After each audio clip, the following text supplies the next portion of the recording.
Hello दोस्तों, decision solution में आपका स्वागत है। इससे पहले के लेक्चर में मैंने प्रैक्टिस सेट 6.2 का क्वेश्चन नंबर 1 2 3 कंप्लीट कर दिया। आज हम लोग स्टार्ट करेंगे question number 4। Question number 4 start करने से पहले आपको बता दूं कि 6.2 का 1 2 3 का लिंक मैंने डिस्क्रिप्शन में दिया हुआ है और प्रैक्टिस सेट 6.1 का भी लिंक डिस्क्रिप्शन में दिया हुआ है, आप लोग जाके देख सकते हैं। तो इसमें क्या बोला, 2 poles of height 18 metre and 7 metre, यानी 2 पोल है, एक का हाइट है 18 मीटर और दूसरे का हाइट है 7 मीटर। तो पहले पोल का बेस बना देता हूँ मैं। मान लो ये पोल का बेस है। एक का हाइट कितना है, 18 मीटर। तो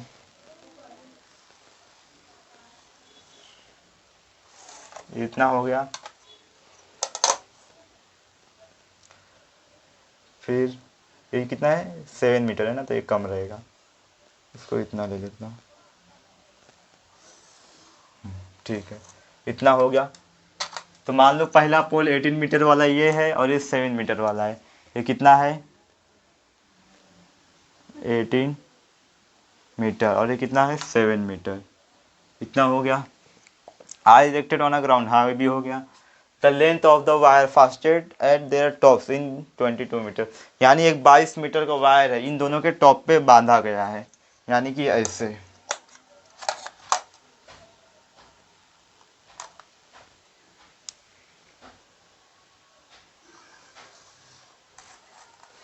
चलो ये 22 मीटर का वायर है, कितने मीटर का है, 22 मीटर का वायर है, बांधा गया है। फिर क्या बोला है, find the angle made by the wire with horizontal, यानी कि ये वायर बांधने से यहाँ पे जो है हॉरिजॉन्टल पे एंगल बना है वो फाइंड आउट करने का। तो ये हॉरिजॉन्टल लाइन खींच देता हूँ मैं।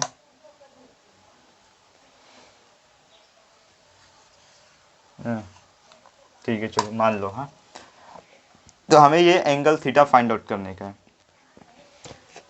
अभी देखो, नाम दे देते हैं हम लोग इसे, ए बी सी डी, इसे ई दे देता हूँ।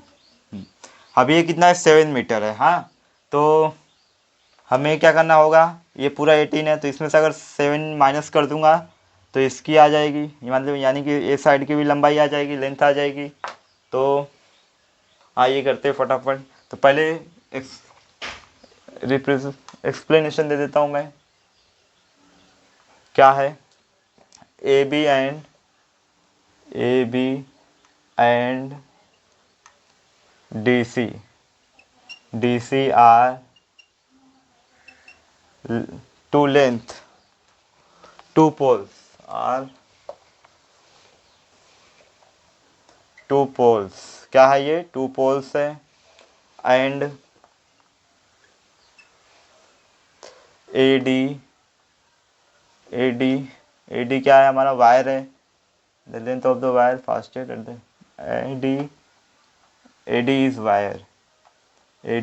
वायर, क्या है, wire fastened at their tops. इतना दिया, इतना लिख दिया मैंने। तो हमें क्या फाइंड आउट करने का है, एंगल थीटा फाइंड आउट करने का। तो क्या क्या दिया है पहले वो लिख लेता हूँ। तो हमें ए बी पूरा कितना दिया है, 18 मीटर दिया है। दूसरा ए डी कितना है, 22 मीटर है। चलो, और डी सी कितना है, 7 मीटर है। तो और क्या करने का है, हमें एंगल थीटा फाइंड आउट करने का, यानी क्या फाइंड आउट करने का है,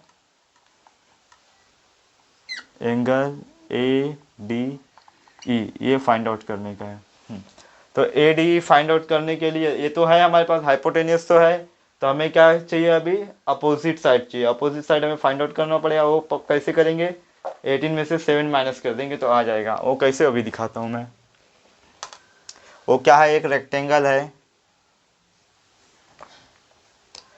देयरफॉर क्या है, E B C D is a rectangle. क्या है, रेक्टेंगल, इधर ही आ जाएगा, रेक्टेंगल है। हाँ, और आपको तो पता ही, जो रेक्टेंगल होते हैं उसके अपोजिट साइड क्या होते हैं, इक्वल होते हैं।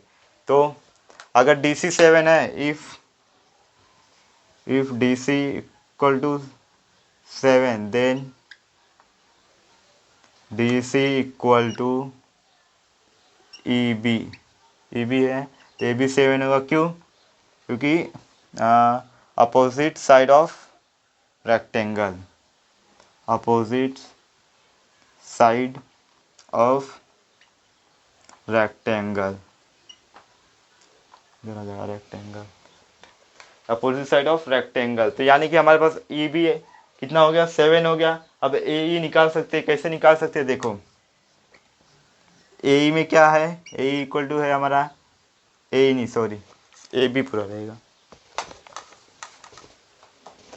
ए बी ले लो पहले। ए बी इक्वल टू क्या होगा, A E plus E B. A B कितना है, 18 मीटर है। इधर रीज़न लिख दोगे आप लोग। क्या है, ए ई बी आर कॉलिनियर है। तो ए ई कितना दिया, ए ई तो हमें फाइंड आउट करने का है, प्लस ए बी क्या है हमारा 7 है। अब 7 माइनस कर दो 18 में से, तो ए ई इज इक्वल टू क्या होगा, 18 माइनस 7, तो कितना आ जाएगा 11। यानी कि ए ई कितना आ गया हमारे पास, 11 आ गया। इसे रुको ऐसे लिखो, ये कितना है 18 मीटर पूरा है, और ये कितना है 11 मीटर यहाँ तक। चलो इतना तो हो गया, ए ई तो आ गया। अब हम लोग क्या कर सकते हैं, अपना ट्रिग्नोमेट्रिक रेशियो यूज़ कर सकते हैं। तो देखो क्या क्या है हमारे पास, एक ये है अपोजिट साइड और हाइपोटेनियस। अपोजिट साइड और हाइपोटेनियस किस में होता है, साइन थीटा और कोसेक थीटा में होता है। दोनों में से कोई भी यूज़ कर सकते हैं। तो मैं साइन थीटा यूज़ करूँगा, तो इधर साइड में यूज़ करता हूँ, ये रेक्टेंगल इधर नीचे लिख देता हूँ, नहीं तो ऐसा सीधा रेक्टेंगल ही बना देता हूँ, समझ जाना आप लोग। तो इधर आ जाएगा sine theta is equal to क्या होगा, अपोजिट यानी A E divide by hypotenuse. Hypotenuse क्या है, ए डी। ए ई कितना है हमारा 22, और ए डी कितना है, सॉरी ए ई कितना है, ए ई 11 है।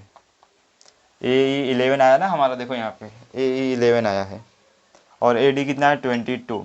तो ये साइन थीटा, साइन थीटा यानी थीटा मत लिखो यहाँ पे, ये लिख दो A D, angle A D E, angle A D E, sign angle A D ई, ये फाइंड आउट करने का है हमें। तो इसे कट करो तो ये बचेगा क्या, 1/2 बचेगा। क्या बचेगा, 1/2।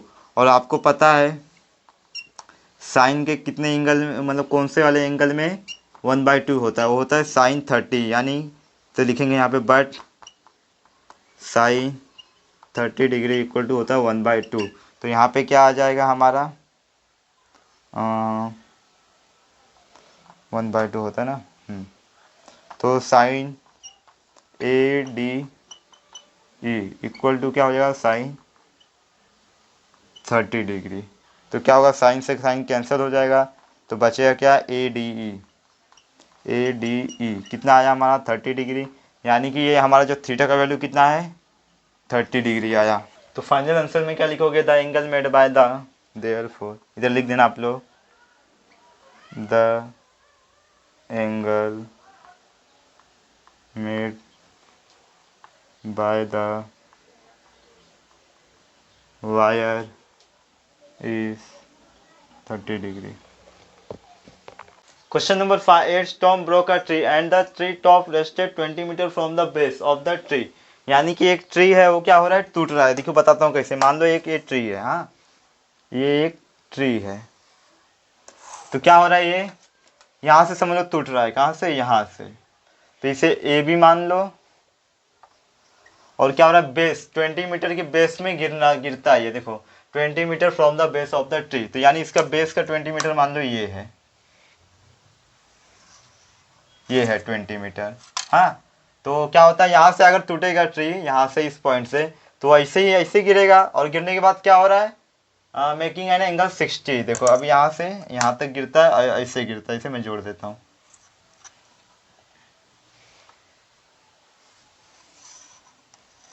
ठीक है, क्या हो रहा है, एंगल 60 बना रहा है। इसे ले लो सी और इसे ले लो डी। देखो यहाँ पे ए बी एक ट्री है, तूफान आता है, यहाँ से क्या होता है, टूटता है, टूटने के बाद देखो ऐसे गिरता है, ये 20 मीटर के बेस पे गिरता है ट्री के, हाँ ऐसे गिरता है, और गिरने के बाद क्या होता है, एक 60 डिग्री का एंगल बनता है। देखो अब ध्यान से सुनो, अब ये दोनों क्या होंगे, इक्वल होंगे। क्यों इक्वल होंगे, देखो जो ट्री अगर यहाँ से टूट रहा है इतना पार्ट, तो जो जितना टूटेगा उतना ही यहाँ पे गिरेगा ना, तो यानी कि सेम है, तो यानी ये इक्वल होगा। तो ए बी क्या है हमारा, ट्री से तो इधर लिख देता हूँ सॉल्यूशन में, A B is the tree and कहाँ से टूट रहा है, ये पॉइंट डी से टूट रहा है, तो यहाँ से बोलेंगे and D be the broken broken broken part of tree and take place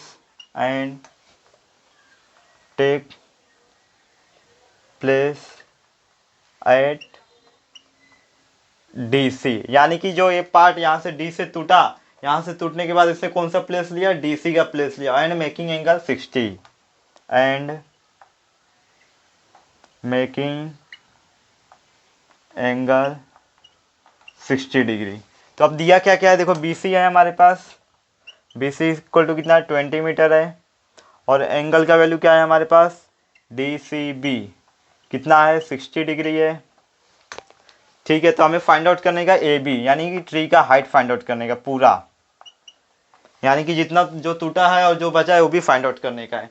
तो देखो अभी क्या क्या है हमारे पास, एडजेसेंट है और एंगल है और थीटा का वैल्यू है, तो क्या फाइंड आउट करने का है हमें, अपोजिट साइड और एडजेसेंट किस में होता है, टेन में होता है और कॉट में, तो हम लोग टेन का यूज़ करेंगे। तो इधर पे लिख देता हूँ, therefore tan theta is equal to क्या होता है, opposite side divide by adjacent.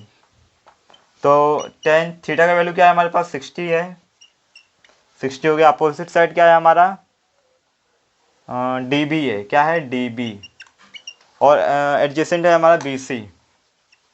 तो 1060 का क्या वैल्यू होता है हमारे पास, √3 होता है, और DB हमें फाइंड आउट करने का है,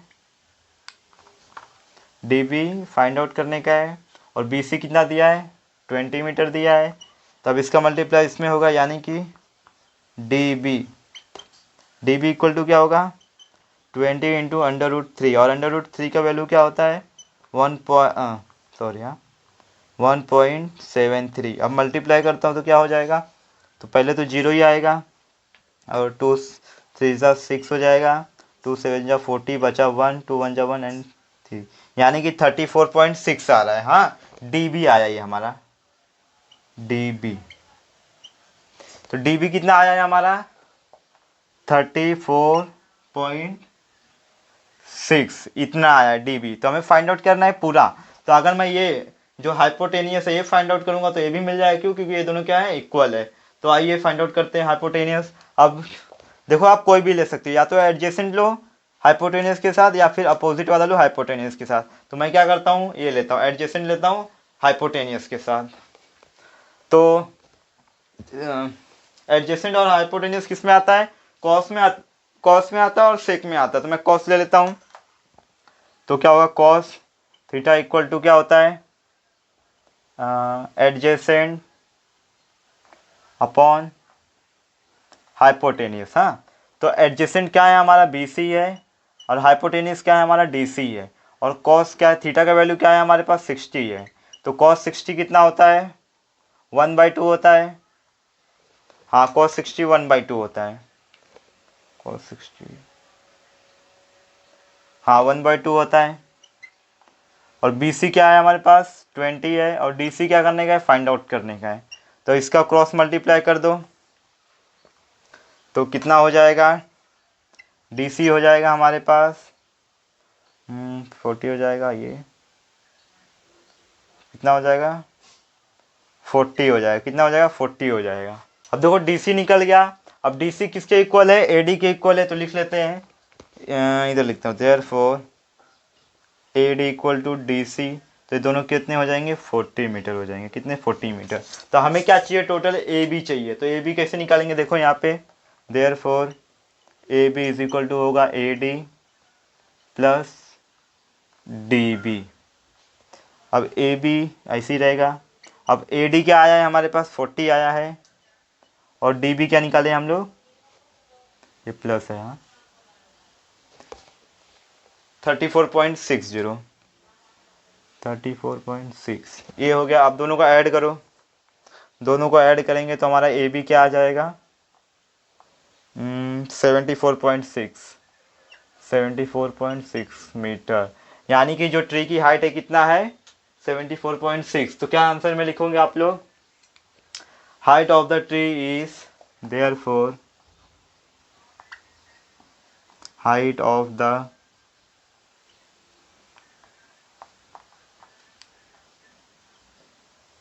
ट्री इज कितना आया है 74.60 मीटर। क्वेश्चन नंबर 6 क्या बोल रहा है, देखो एक kite is flying at a height of 60 metre above the ground. यानी कि एक काइट है वो क्या कर रहा है, हवा में उड़ रहा है, जमीन से कितनी ऊंचाई पे है वो 60 मीटर। तो मान लेता हूँ कि वो काइट ये है, ये काइट ये है हाँ, जमीन से कितनी ऊंचाई पे ये 60 मीटर। फिर उसके आगे क्या बोला है, the sting attached to the kite is tight at the ground. यानी कि जो उससे स्टिंग अटैच है काइट से वो क्या है, ग्राउंड से लेके और जहाँ तक पतंग उड़ रहा है काइट उड़ रहा है वहाँ तक क्या है, एकदम टाइट है। It makes an angle 60 with the ground. अभी देखो पहले बनाता हूँ फिर समझाता हूँ आपको।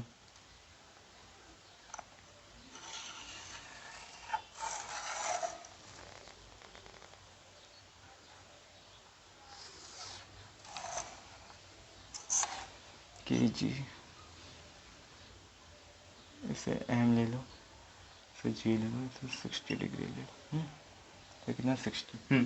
समझो यहाँ पे देखो ये क्या है, के क्या है, पतंग है, उड़ रहा है हवा में, काइट में उड़ रहा है, ग्राउंड से कितने हाइट पे है 60 मीटर पे है हाँ। फिर जो स्टिंग है देखो ये के जी क्या है, स्टिंग है, स्टिंग जो यहाँ से एकदम टाइट है ग्राउंड से, तो यहाँ से यहाँ तक टाइट है, तो कितना डिग्री का एंगल बनाना है 60 डिग्री का। तो हमें क्या फाइंड आउट करने का है, find the length of the string, यानी ये जो स्ट्रिंग का लेंथ है ये हमें फाइंड आउट करने का है। तो पहले क्या क्या दिया है वो लिख लेता हूँ सॉल्यूशन में।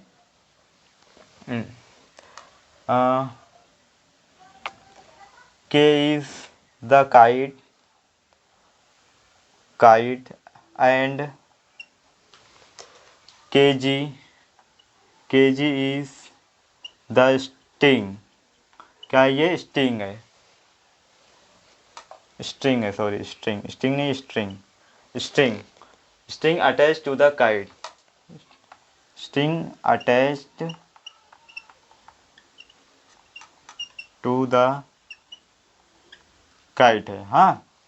तो अभी क्या हो रहा है यहाँ पे एंगल 60 बन रहा है, और जो के एम है कितना दिया है 60 मीटर। तो के एम कितना दिया है हमें 60 मीटर, और एंगल कितना बन रहा है के जी एम कितना है 60 डिग्री है, यानी थीटा का वैल्यू दिया हुआ है। तो हमें सिर्फ और सिर्फ के जी फाइंड आउट करने का है, के जी। अब देखो यहाँ पे हमारे पास क्या है, थीटा का वैल्यू है, थीटा के अपोजिट में क्या होता है, अपोजिट साइड होता है, जो कि दिया हुआ है 60 डिग्री। तो हमें क्या फाइंड आउट करने का, एडजेसेंट, यानी अपोजिट और एडजेसेंट, यानी कौन सा रेशियो रहेगा, साइन और कोसेक वाला। तो हम लोग साइन वाला यूज करते हैं। तो आइए बताता हूँ कैसे। Sine theta is equal to क्या होता है, अपोजिट साइड अपॉन हाइपोटेनस हाँ हाइपोटेनस। तो अपोजिट साइड क्या है हमारा, देखो यहाँ पे अपोजिट साइड है हमारा के एम, और हाइपोटेनस क्या है हमारा के जी, और थीटा का वैल्यू क्या दिया है 60, और साइन 60 होता है हमारा √3/2 होता है।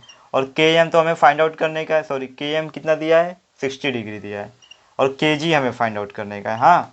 अब क्रॉस मल्टीप्लाई करते हैं, क्रॉस मल्टीप्लाई करेंगे तो के जी यहाँ ले लो, सीधा सीधा के जी यहाँ ले लेता हूँ, और 60 का मल्टीप्लाई 2 में हो जाएगा, 60 का मल्टीप्लाई 2 में हो जाएगा, तो नीचे क्या आएगा √3 आएगा। तब साइड में आ जाते हैं, इंक खत्म हो गया मेरा।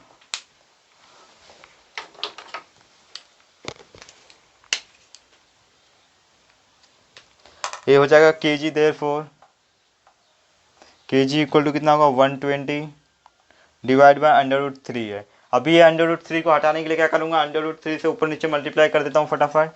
तो 120 ऐसे रहने दो, इधर हो जाएगा अंडर रूट 3, यहाँ पे भी अंडर रूट 3 और यहाँ पे भी अंडर रूट 3। अब अंडर रूट 3 का मल्टीप्लाई अंडर रूट 3 में होगा तो क्या आएगा, अंडर रूट 3 ऐसे रहने दो, ये वाला ये 3 हो जाएगा, क्यों, क्योंकि दोनों अंडर रूट में है। तो 3 से 3 कैंसिल होगा तो कितना आ जाएगा, 3 4 12 यानी 40, यानी कि 40 इंटू कितना आएगा, अंडर रूट 3। तो ये केजी ऐसे रहने दो। अब 40 का देखो, अंडर रूट 3 का वैल्यू क्या दिया है हमें, 1.73, उधर क्वेश्चन में दिया हुआ है। अब इसका मल्टीप्लाई इसमें करेंगे तो आंसर आ जाएगा हमारा।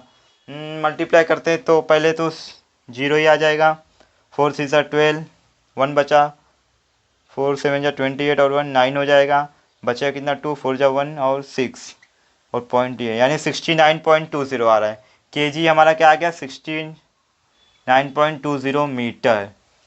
यानी कि आंसर में क्या लिखोगे आप लोग, therefore length of the string is length of the